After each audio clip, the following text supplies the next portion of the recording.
Matunda haya huwa yana kiwango kidogo sana cha asidi na hivyo huwa inasaidia kuweza kupunguza changamoto ya asidi kuweza kupanda kutoka tumboni kuja hadi kwenye umio.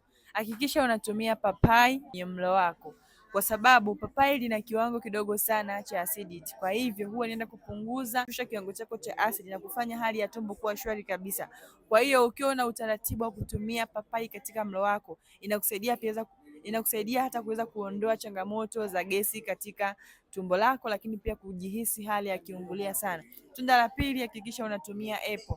Na kiwango kidogo sana cha asidi, kwa hivyo ukilitumia kwa muda mrefu linakusaidia kuweza kukinga, kuimarisha na kuboresha afya yako ya tumbo, na hivyo inaweza ikazuia kabisa changamoto ya asidi kuweza kupanda kutoka tumboni kuja hadi kwenye umio. Inawezekana ulikuwa unatumia haya matunda bila kujua faida zake. Unaweza ukaongeza kiwango cha kutumia matunda haya ili uweze kuboresha afya ya tumbo lako. Share hii video, ulike na comment, na wengine wengi waendelee kunufaika zaidi.